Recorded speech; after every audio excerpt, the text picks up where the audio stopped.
ఉత్తరాంధ్ర ప్రాంతానికి అత్యంత ప్రాముఖ్యత కలిగినటువంటి ఏరియా ఉద్దానం అధ్యక్ష.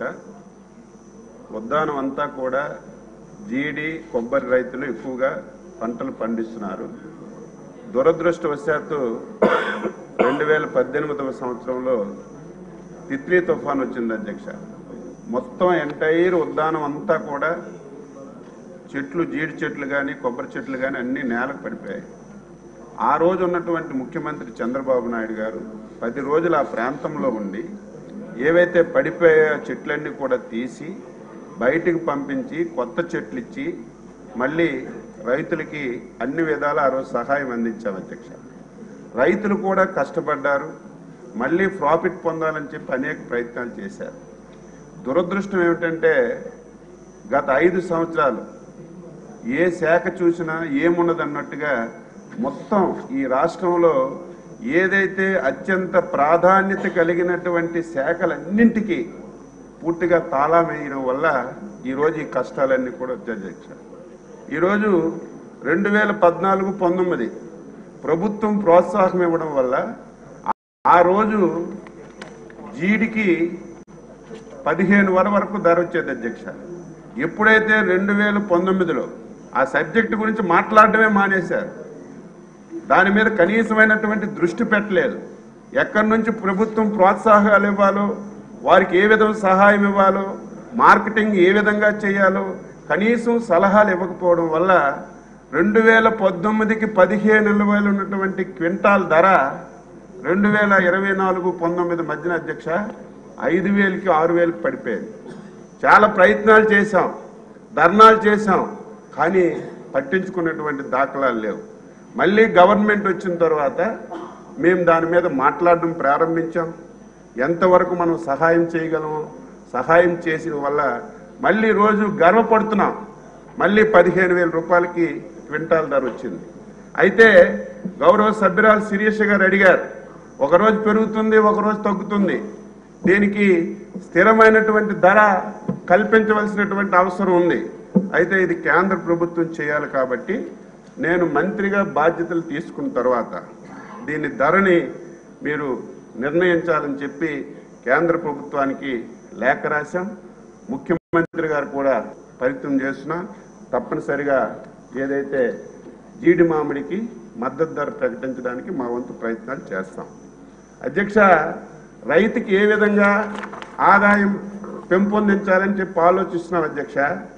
ఈరోజు రైతు కొబ్బరికాయ తీయడం అమ్మడం తప్ప దాని మీద వచ్చినటువంటి బై ప్రోడక్ట్స్ విపరీతంగా ఉన్నాయి అధ్యక్ష. దురదృష్టవశాత్తు మన రాష్ట్రంలో ఎక్కడ బై ప్రాజెక్ట్స్ లేవు. దీనివల్ల ఏదో కొబ్బరికాయ తీయడం అమ్మడమే జరుగుతుంది. నేను మాటిస్తున్నాను, ముఖ్యమంత్రి గారు కూడా ప్రత్యేకమైనటువంటి దృష్టి పెట్టారు. ఇక్కడే ఎంఎస్ఎంఈ మినిస్టర్ గారు కూడా ఉన్నారు, వాళ్ళతో కూడా మాట్లాడాం. ఏదైతే ఫుడ్ ప్రాసెసింగ్ కూడా చూస్తున్నారు, మేము ముగ్గురు కలిసి తప్పనిసరిగా ఈరోజు క్యాజు ఉంది అధ్యక్ష. క్యాజులో మనకి గింజ పైన తొక్క నుంచి కూడా నూనె తీసి బై ప్రోడక్ట్ తయారు చేయొచ్చు. జీడి మామిడి పండు అధ్యక్ష, పిక్క కంటే పండుగ వాల్యూ ఉంది, కానీ రైతుకి తెలియదు అధ్యక్ష.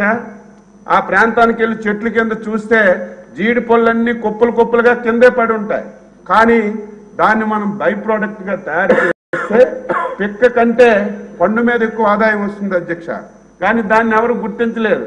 ఈ మధ్యన ముఖ్యమంత్రి గారు ఢిల్లీ వెళ్ళి మాట్లాడితే ఏవైతే దీన్ని ఒక జోన్లుగా తయారు చేసి ఎంఎస్ఎంఈల ద్వారా ఆ ఉన్నటువంటి రైతులను ఒక గ్రూపుగా తయారు చేసి ఇటువంటి మనం బై ప్రోడక్ట్స్ తయారు చేసే కార్యక్రమాలు చేస్తే విపరీతంగా లాభం వస్తుంది.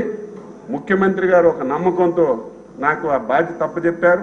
నేను మాటిస్తున్నాను, తప్పనిసరిగా రైతుకి జీడి మీద పూర్తి స్థాయిలో మళ్ళీ ధర వచ్చే విధంగా బై ప్రొడక్ట్స్ తీసుకొచ్చి పూర్తిగా వారికి లాభదాయకంగా చేసే విధంగా ప్రయత్నం చేస్తాం. అదేవిధంగా కొబ్బరి అధ్యక్ష, ఇప్పుడే మా రవికుమార్ గారు చెప్పినట్టుగా ఏదో ఉద్దానమే కాదు, ఇటు ఈస్ట్ గోదావరి వెస్ట్ గోదావరి ఉంది. కనీసం 5 సంవత్సరాలు ఇది ఒక నిరంతర ప్రక్రియ. ఏదైనా కొబ్బరి చెట్టు పోతే దాని సబ్సిడీ రూపంలో కొత్త చెట్టు ఇవ్వాలి.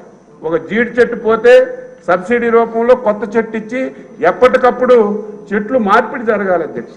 5 years అయింది, సింగిల్ ఎన్పి దాని మీద ఖర్చు పెట్టలేదు. ఒక కొత్త చెట్టు ఇచ్చినటువంటి దాఖలాలు లేవు, సలహాలు ఇచ్చినటువంటి దాఖలాలు లేవు.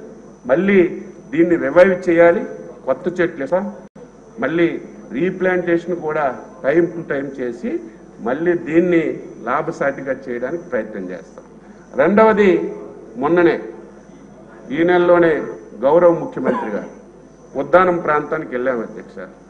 ఆ ప్రాంతంలో రైతులందరూ మా ప్రాంతానికి ఒక కోకోనట్ పార్క్ ఇవ్వండి అని ఎమ్మెల్యే గారి నాయకత్వంలో అడిగారు, అశోక్ గారి నాయకత్వం. దానికి మేము కట్టుబడి ఉన్నాం. ఫైల్ కూడా సర్క్యులేషన్ అవుతుంది. ఏ విధంగా చేయాలి, విధి విధానాలు ఏంటి, ఏదో పార్క్ అంటే ఒక జీవో ఇచ్చినంత మాత్రాన ఉపయోగం లేదు. పార్క్ అంటే దానివల్ల అక్కడ ఉన్నటువంటి కొబ్బరి రైతులకు ఉపయోగపడాలి. ఎక్కడెక్కడ పార్కులు ఉన్నాయి, ఆ పార్కుల ద్వారా కేంద్ర ప్రభుత్వం నుంచి ఎటువంటి సహాయం పొందగలం, ఇక్కడి నుంచి ఎక్స్పోర్ట్స్ ఏ విధంగా చేయగలం, కొబ్బరి నుంచి అనుబంధంగా ఏం చేయగలం, ఇవన్నీ పరిశీలన చేస్తున్నాం. వీలైనంత తొందరగా ఆ ప్రాంతంలో ఒక కోకోనట్ పార్క్ కూడా ముఖ్యమంత్రి గారు హామీ ఇచ్చారు, అది కూడా నెరవేరుస్తాం. అదేవిధంగా ఈరోజు జీడి బోర్డు అధ్యక్ష మన దగ్గర లేదు. ఎప్పటి నుంచో మన రాష్ట్రం కళ అధ్యక్ష, మన ప్రాంతానికి కూడా ఒక జీడి బోర్డు రావాలి. నేను మంత్రిగా బాధ్యతలు తీసుకున్నటువంటి మరుసటి రోజే పీయూష్ గోయల్ గారికి లెటర్ రాశాను. శ్రీకాకుళం జిల్లాలో ఒక జీడి బోర్డు పెట్టమని చెప్పి గౌరవ కేంద్ర మంత్రి గారికి చెప్పాం, పరిశు చేస్తున్నారు. ముఖ్యమంత్రి గారు కూడా చెప్పారు, తప్పనిసరిగా పరిశు చేసి శ్రీకాకుళం జిల్లాలో ఒక జీడి బోర్డు కూడా పెట్టగలిగిస్తే ఎన్ని ప్రయత్నాలు ఉన్నాయో అన్ని ప్రయత్నాలు చేస్తాం. చేసి తప్పనిసరిగా మళ్ళీ ఆ ప్రాంతం ఒకప్పుడు ఏదైతే ఉద్దానం అంటే జీడికి కొబ్బరికి కలకల్లాడేదో మళ్ళీ ఆ స్థాయికి తీసుకురావడానికి తప్పనిసరిగా కృషి చేస్తాం. రైతులతో అనుసంధానం అవుతాం, అధికారులతో మాట్లాడతామని చెప్పి ఈ సందర్భంగా తెలియజేస్తూ, తప్పనిసరిగా మీరు ఏదైతే ఆందోళనతో ఉన్నారో దానికి అన్ని విధాల సహాయ సహకారాలు అందించి ఆ రైతులకు మేలు చేస్తామని చెప్పి ఈ సందర్భంగా తెలియజేస్తాం. Question number 172